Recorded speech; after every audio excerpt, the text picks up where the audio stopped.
Hello everyone.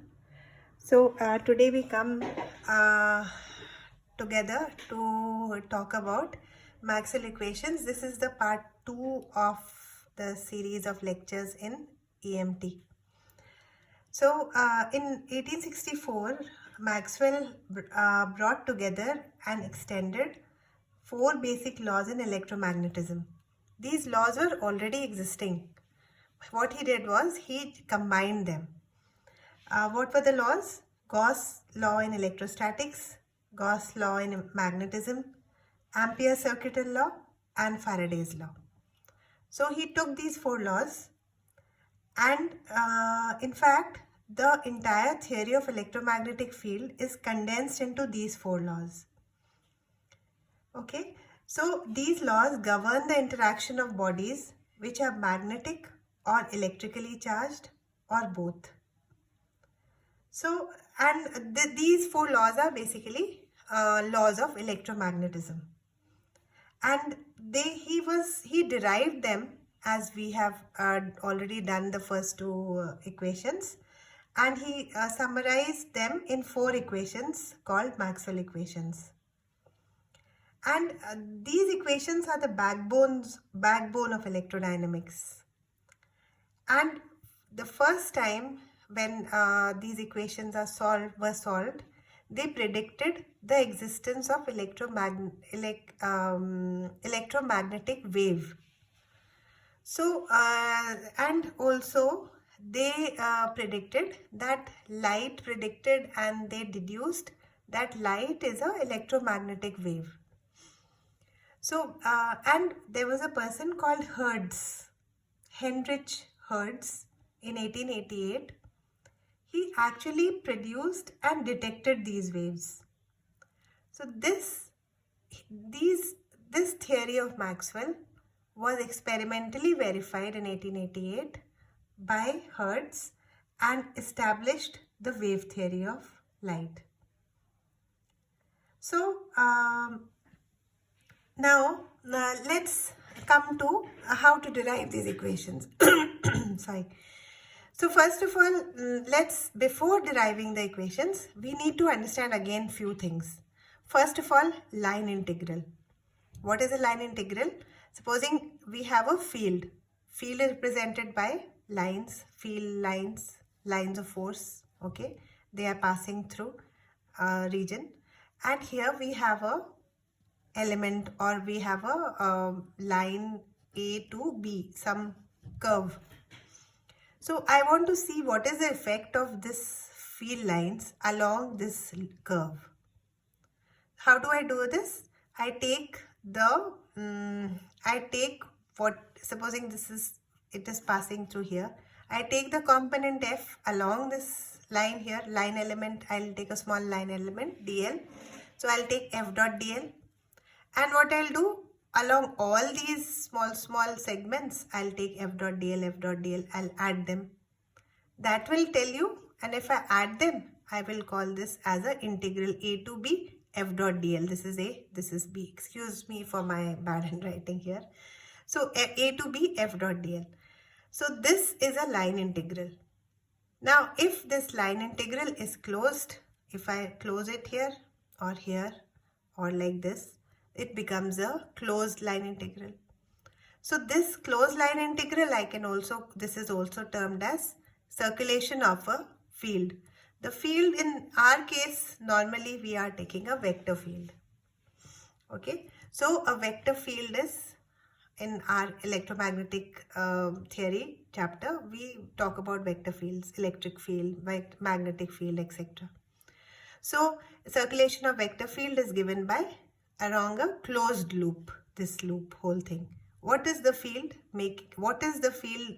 doing? वो क्या charge घुमा रही है, क्या कर रही है? So that we can calculate like this. Supposing we have a velocity field, as we had discussed. Supposing there's a pipe here, it's running, water is running at different velocities. Here it's less, the velocity increases. And here I have a paddle wheel. Paddle wheel is like small cups are here. So when water flows, this pushes this, and it depends. Supposing there is a velocity gradient. यहाँ velocity कम है, यहाँ velocity ज़्यादा है. So it is able to push it in this direction.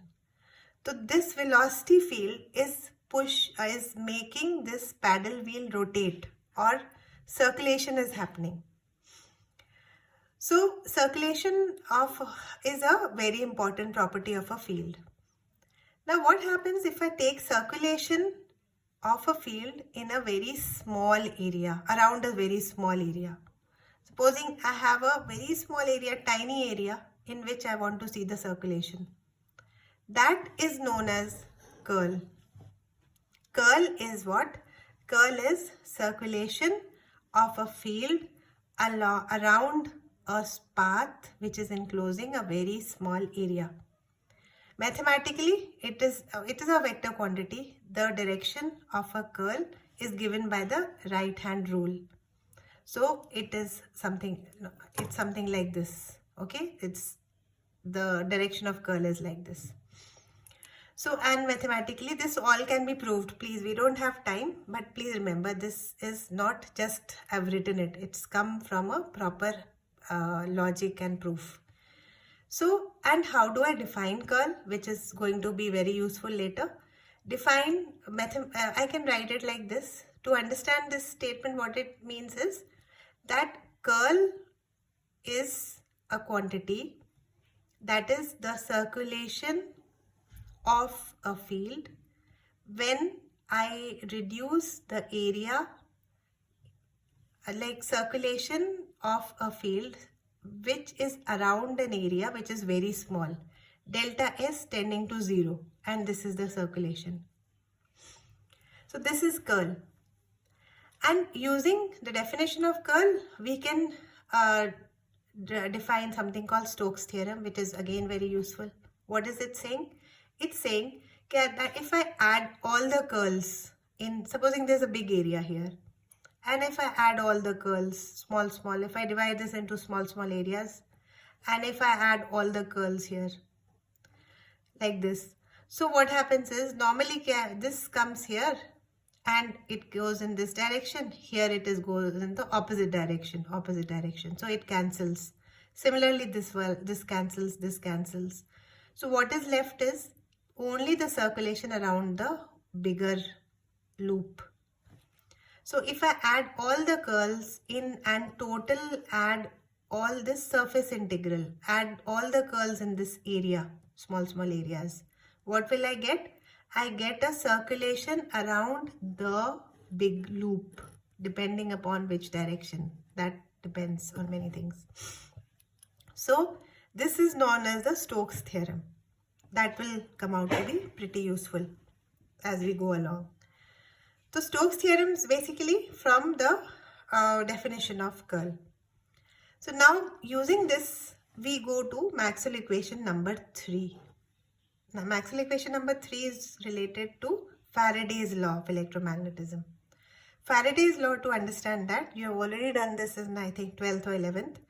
Psi is EMF, phi is, we define few things. Psi is EMF, phi is magnetic flux, which is equal to B dot ds. Flux coming out of a surface. How many lines of force crossing a surface? B dot ds. B is the field, ds is the small area element.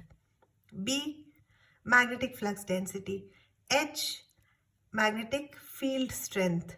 B is equal to mu naught H in vacuum, or D is equal to epsilon naught E in vacuum. In free space, it becomes epsilon.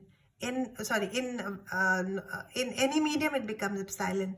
In any medium, it becomes mu. Mu is equal to mu naught mu r. Epsilon is equal to epsilon r epsilon naught. So this we'll learn as we go further. So Faraday's, using all this, we write Faraday's laws. Faraday law is, supposing I have a magnet and here there's a loop conductor. Magnet goes inside this, I push it towards a loop. So what happens is an EMF is set up and a current starts flowing in this. The EMF is set up in this direction so as to oppose the cause which is producing the EMF. That is known as Lenz's law, if you remember. So EMF is equal to minus d phi by dt, where phi is the magnetic flux. So if I just write d by dt, magnetic flux is nothing but b dot ds. Negative sign because Lenz's law. Now epsilon is equal to, what is epsilon? Epsilon is EMF. Okay, work done in taking a charge from here to there, or work done by the electric field in this whole loop. So epsilon is E dot dl, force into distance. Okay, so this is your epsilon is E dot dl. E dot dl, I'll replace it here. E dot dl is equal to minus d by dt b dot ds. Now equation number 10, I see this here, equation number 8. Now equation number 8 is generalized for a generalized F field. Now instead of F I have E. So E dot dl is equal to del cross E. So I write E dot dl is equal to del cross E is equal to minus d by dt b dot ds. So here if both sides we have ds, so I can just equate them. I'll take it this side and I'll make a common area. So I'll just write del cross E is equal to minus dB by dt. So this is what differential form of Maxwell's third equation.